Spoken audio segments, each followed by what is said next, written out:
భువనం అదిరే అరుపులా పద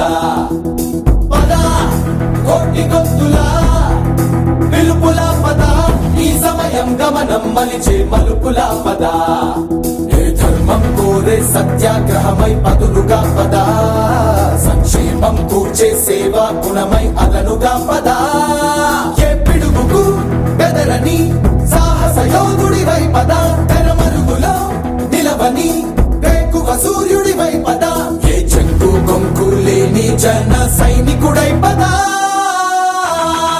పద పద పద పద ఎరుపుల పద ఆగగనం భువనం అదిరే అరుపుల పద పద కోటి భక్తులా పిలుపుల పద ఈ సమయం గమనం మలిచే మలుపుల పద రాహువు పట్టిన పట్టొక సెకండ్ అఖండమైన లోక బాంధవుడు అసలే లేకుండా పోతాడా? మూర్ఖుడు గడియారంలో ముళ్ళు కదలనీకుంటే ధరాగమనం అంతటితో తలకిందైపోతుందా? కుటిలాత్మల కూటమికి ఒక త్రుటి కాలం జయమొస్తే విశ్వ సృష్టి పరిణామం విచ్ఛిన్నమవుతుందా?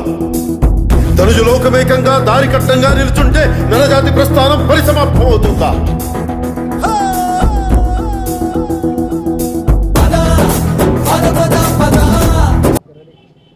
పశ్చిమ గోదావరి జిల్లా పాలకొల్లు నియోజకవర్గ జనసేన పార్టీ అభ్యర్థి గుణం నాగబాబు ప్రచారంలో దూసుకుపోతున్నారు. కంచుస్తంభపాలెం ఎలమంచి మండలంలో ఇప్పటికే ప్రచారాన్ని ఆయన కొనసాగిస్తున్నారు. దాంతోపాటుగా నియోజకవర్గం అంతా కూడా ఇప్పటికే 2 సార్లు ఆయన పర్యటించారు. అంతకుముందు వైఎస్ఆర్సీపీ పార్టీలో ఉండి అక్కడి నుండి రాజీనామా చేసి జనసేన అభ్యర్థిగా ఆయన రంగంలోకి దిగారని చెప్పుకోవచ్చు. ప్రస్తుతంతో గుణం నాగబాబు ఉన్నారు. సార్ చెప్పండి, అంటే ఏ విధంగా అనిపిస్తుంది మీకు? జనసేన అధినేత మీకు సీట్ ఇచ్చారు, నియోజకవర్గంలో పర్యటిస్తున్నారు, ప్రజలు ఏ విధంగా రిసీవ్ చేసుకుంటున్నారు? నేను వైఎస్ఆర్ పార్టీలో ఇంతకుముందే గడప గడపకి 2 సార్లు ఈ నియోజకవర్గం అంతా ప్రతి ఓటర్ని టచ్ చేయడం జరిగింది.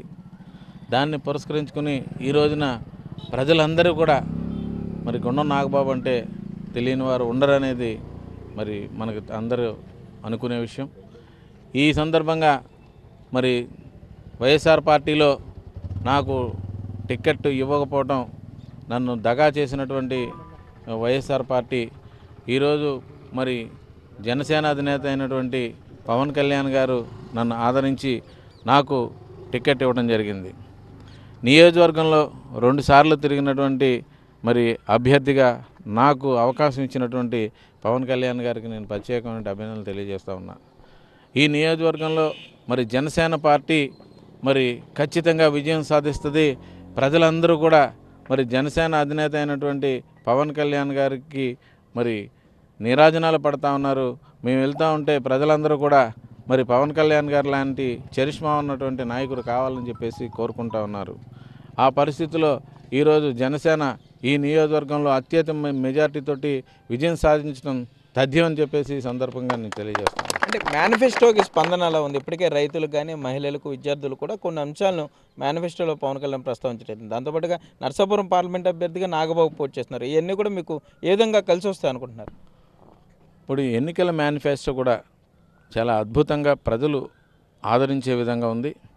అలాగే కొన్ని ప్రధానమైన అంశం ఏంటంటే మరి చిరంజీవి గారు మరి సోదరుడైనటువంటి నాగబాబు గారు ఇక్కడ పార్లమెంట్ అభ్యర్థిగా పోటీ చేస్తూ ఉన్నారు.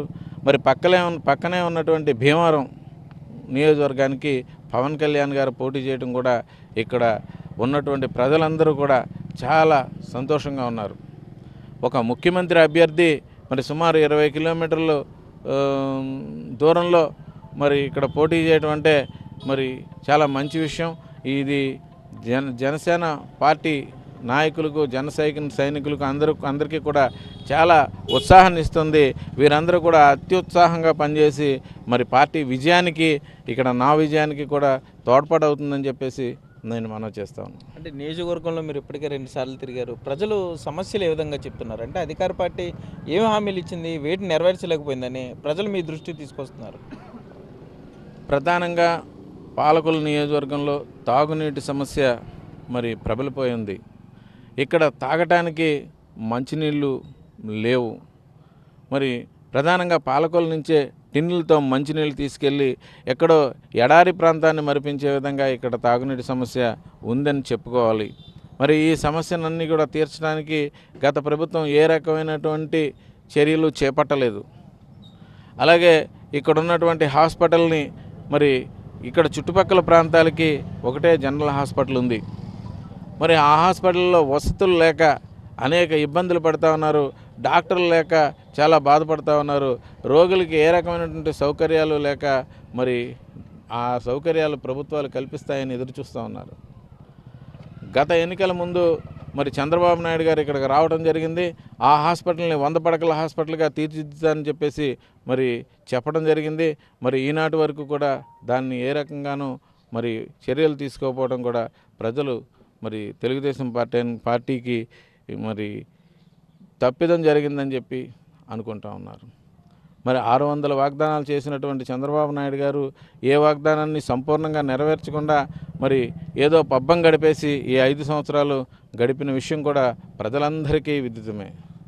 మరి అలాంటి పరిస్థితుల్లో తీవ్ర వ్యతిరేకత ఉన్నటువంటి తెలుగుదేశం పార్టీని ఈరోజు ప్రజలందరూ వ్యతిరేకిస్తూ ఉన్నారు. మరి ఏదో కబుర్లు చెప్పి ఏదో చేద్దామనే ఉన్న పార్టీలకు కూడా మరి అవకాశాలు లేక ఇవాళ పవన్ కళ్యాణ్ గారు ఇచ్చినటువంటి ఎన్నికల మేనిఫెస్టోని ఇప్పుడు ఇచ్చిన అన్ని పార్టీల కంటే కూడా అధిగమించి ఉందని చెప్పేసి మనం చెప్పుకోవాలి. అయితే మొత్తం మీద చూసుకుంటే పాలకొల్లు నియోజకవర్గంలో జనసేన జెండా ఎగరవేయడం ఖాయం. సమస్యలు తిష్టవేసి ఉన్నాయి. ఇక్కడ అధికార పార్టీ ఏ విధంగానూ ఇక్కడ హామీలు నెరవేర్చలేకపోయింది. మంచినీటి కూడా పాలకొల్లు నియోజకవర్గానికి సంబంధించి ప్రజలు ఇబ్బంది పడే పరిస్థితులు ఉన్నాయి, కొనుక్కునే పరిస్థితి ఉంది. కాబట్టి ఎట్టి పరిస్థితుల్లో జనసేన అధినేత పవన్ కళ్యాణ్ ఏదైతే ఆశించారో ఆ విజయాన్ని ఇక్కడ మేము కొనసాగిస్తుంది. దాంతోపాటుగా భీమవరం నియోజకవర్గంలో పవన్ కళ్యాణ్ అధినేత పవన్ కళ్యాణ్ పోటీ చేయడం కూడా కొంత కలిసి వచ్చే అంశం అని పాలకొల్లు నియోజకవర్గ అభ్యర్థి గున్నం నాగబాబు అయితే చెప్తున్నారు. కెమెరామెన్ భాగ్యరాజ్తో సాగర్ 99 టీవీ పాలకొల్లు నుండి. For more updates, please subscribe 99 TV Telugu.